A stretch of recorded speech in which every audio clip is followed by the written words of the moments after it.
and we'll get back to Cleopatra. But this is all connected. This deals with the power of imagery, right?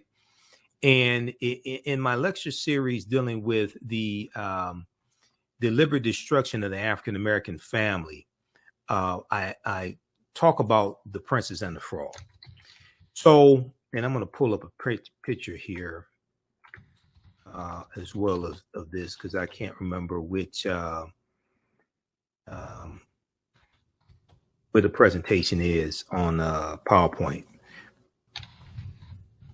I have so many presentations that I've done, and I don't even remember which laptop I had back at that time when I did this. But many people have seen the movie The Princess and the Frog, which is from Walt Disney. Okay, now the movie takes place in New Orleans. Okay, during the jazz era. Okay, New Orleans, 20s, 30s, 40s, something like that. And you have Tiana, who's an African American woman. Okay, and she, let me see, hold on. You have Tiana, who's an African American woman, and in the movie, at the beginning of the movie, her father dies. Now, the voice of her father is from Terrence Howard. Okay, from Terrence Howard, actor Terrence Howard. So she wants to own some type of nightclub or something like that. She can't find any other African American man to help her with her dreams. Okay, help her fulfill her dreams. She is going to end up falling in love with this Eurasian-looking prince named Prince Naveen. Okay, and the only other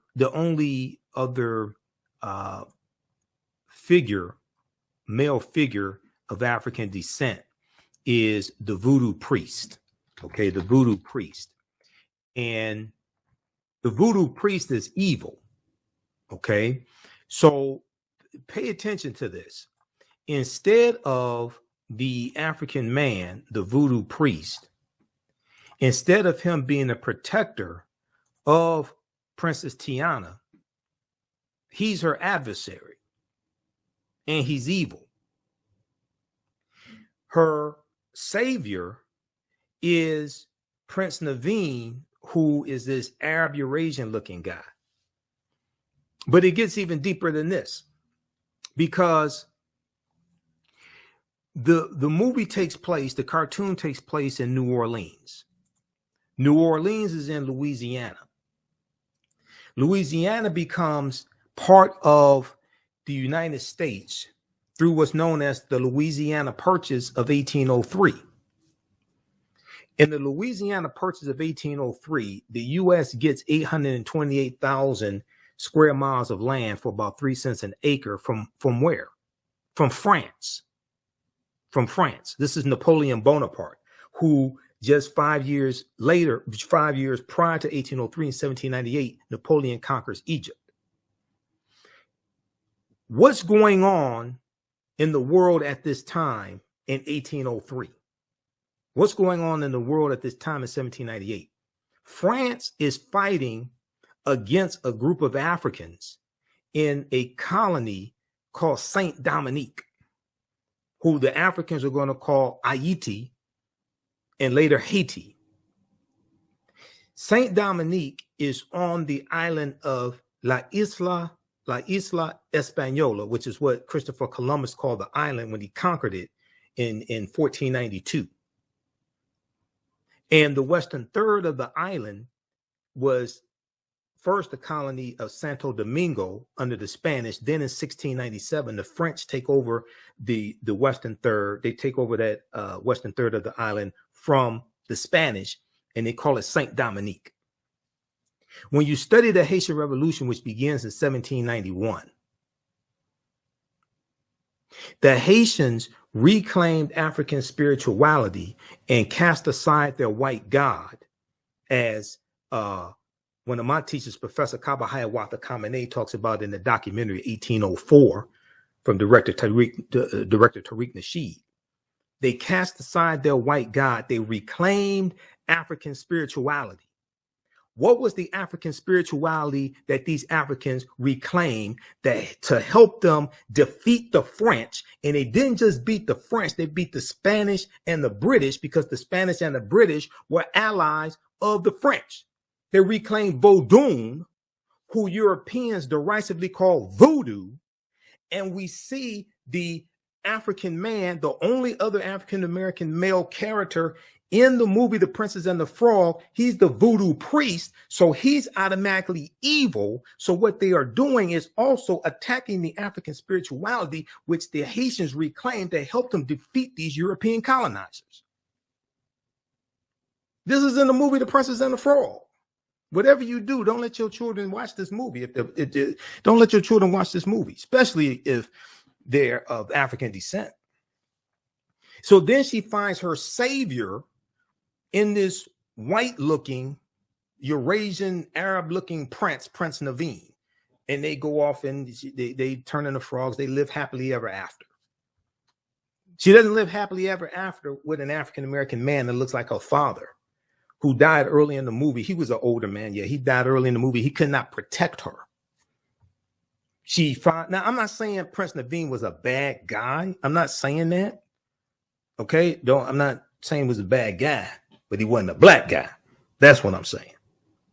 So we have to understand the programming behind a lot of these movies. And when we look at Brandy playing Cinderella, and she ends up with a non-African prince or non-African king, not an attack on Brandy, but it's like you have to go through and say, well, wait a second. You keep having these African princesses and black princesses, Walt Disney, but you don't have a black prince. You don't have a black king. Is Disney afraid of showing African men in positions of power, ruling over nations, controlling natural resources, having wealth? You listen to the African History Network show. When we come back, we're going to go back to Queen Cleopatra VII, talk some more about the series from Jada Pinkett Smith. And then I'm going to let you hear my discussion with Tony Browder on the subject today as well. He's the author of Nile Valley Contributions to Civilization. Listen to the African History Network show. I'm Michael Imhotep. We'll be back in a few minutes. If you like this type of information that we provide at the African History Network, you can support us, $ the AHN show through Cash App, $ the AHN show through Cash App, also through PayPal, paypal.me/the AHN show. Visit our website, theafricanhistorynetwork.com, theafricanhistorynetwork.com. This helps us keep doing the research, stay on the air, keep broadcasting, finance the Sunday night show, the African History Network show, that I broadcast on 9:10 a.m. Superstation WFDF.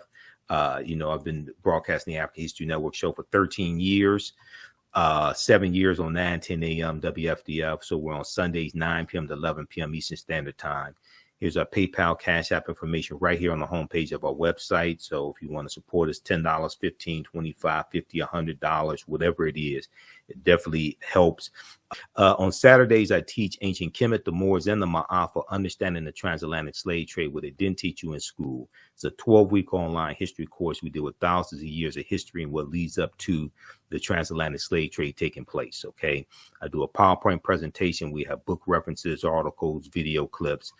So you can register for the class right now. As soon as you register, there's you'll be able to join us for the day's class, and you can go back and watch the previous classes also. Okay, so we deal with history, thousands of years of history, look at what leads up to the transatlantic slave trade taking place, and also we look at, we go through and analyze the transatlantic slave trade. We look at the 800-year occupation of Europe by the Africans known as the Moors as well. Okay, so in this class, Saturday, April 29th. Then on the class is on sale, $60, regularly $130. On Sundays, I teach Black resistance movements from the Haitian Revolution, U.S. Civil War, Civil Rights Movement, and Black Power Movement, 1800 to 1968. We go through and look at history chronologically. And this class will be on Saturday, April 30th, 2 p.m. to 4 p.m. Eastern Standard Time. Okay. We have a bundle pack. You can register for both of these classes for only $100. You can use this information with the children as well. I would say the information is PG-13. So it's not overly graphic. We won't do a lot of cursing or anything like that. It's not crazy like that. Okay. So you can register for the class, and there'll be 5 of my lectures in the video library in digital format. So you get a bonus of 5 of my lectures also. Now, it took me, I've been teaching this class on and off for 7 years. And I started teaching it back in 2017. I've been studying history 31 years. You see me on Roland Martin Unfiltered. You see me on Faraji Muhammad Show, The Culture. Many of you all watch the African History Network show and been following us for years, even when I was on Blog Talk Radio. So with this class, this evolved out of a lecture that I did in January 2014 called Understanding the Transatlantic Slave Trade, what they didn't teach you in school. And that was about 7 years of research. That it was a 4.5-hour lecture. But we can't start studying our history in slavery, even with transatlantic slave trade, which is important to study. We can't start in 1619 or in the 1440s when the Portuguese get involved. In 1441 with Anton Gonzalez. We have to understand the history chronologically and deal with the 800-year occupation of Europe by the Africans known as the Moors, who enter into the Iberian Peninsula today known as Spain and Portugal in 711 AD. Now, this course not only deals with the transatlantic slave trade, but it also deals with the thousands of years of history that leads up to the transatlantic slave trade taking place. August 20th, 2019 marked the 400th year anniversary of the 20 and odd Africans who came into Point Comfort in Virginia on August 20th, 1619 on the White Lion pirate ship, in what would later be called the colony of Virginia. Now, this year of 2019 was known as the year of return, as many African Americans were reconnecting to Africa, especially West Africa, and traveling to Ghana and other West African countries.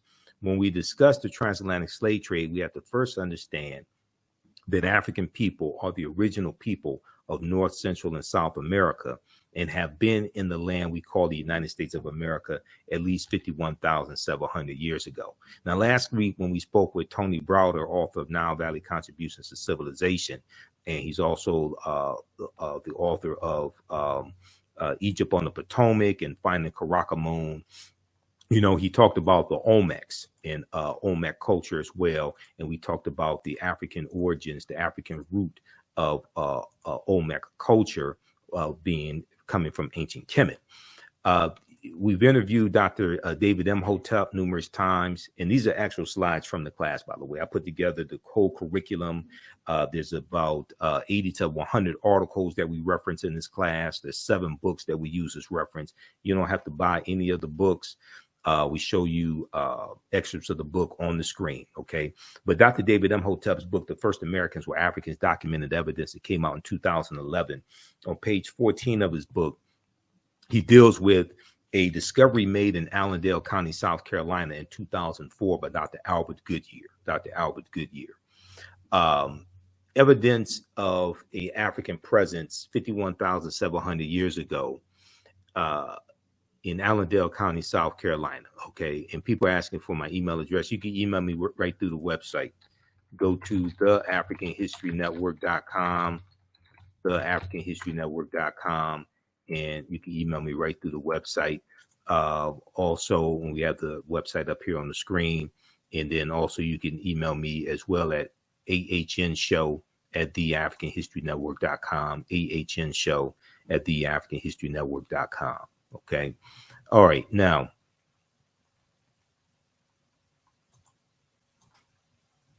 they found Dr. Albert Goodyear is an archaeologist at the University of South Carolina. They found 13 different types of evidence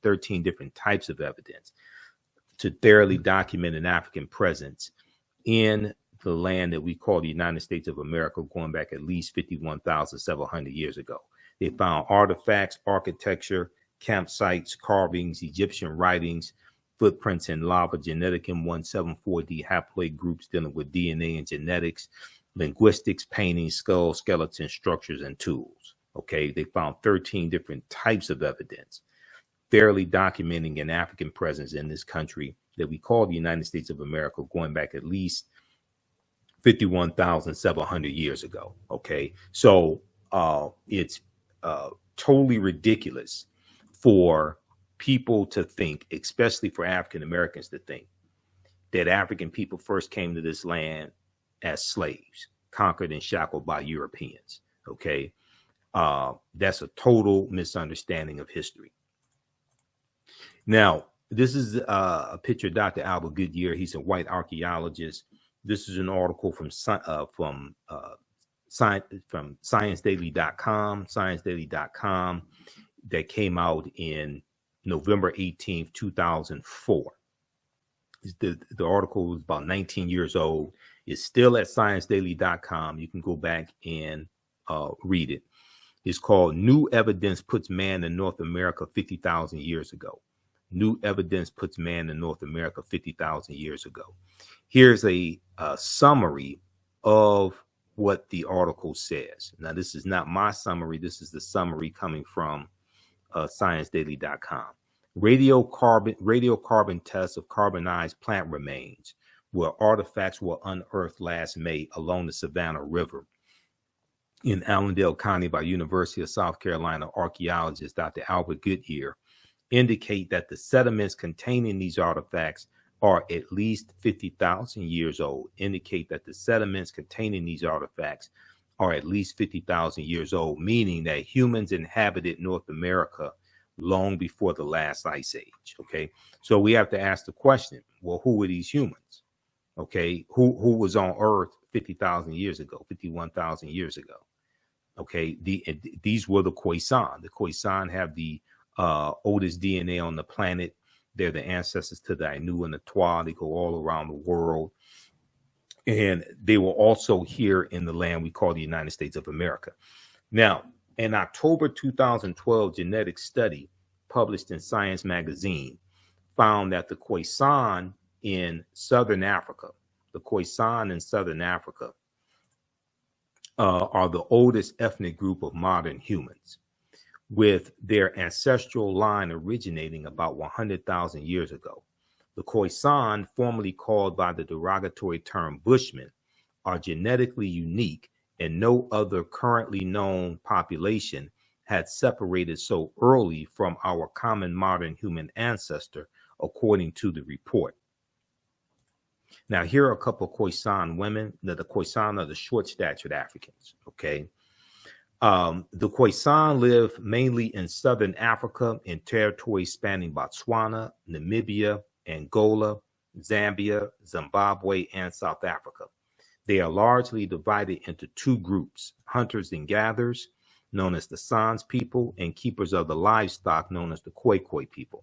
The Khoisan languages include the distinctive click sounds, that are not found in the languages of their neighbors. Okay, AtlantaBlackStar.com has a good article entitled 5 Ethnic Groups That Prove the First Humans Were Black. Okay, and some of you will have seen the interview from April 17, 2014, where I interviewed my friend Runoko Rashidi, and we were talking about Chevalier, Joseph Boulogne, and the Moors and the Black Madonnas in Europe.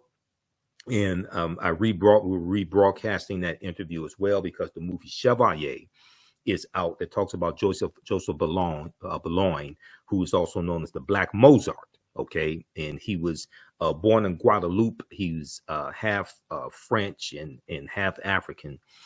But the interview I did, in that interview with Runoko Rashidi, he talks about articles that he was writing for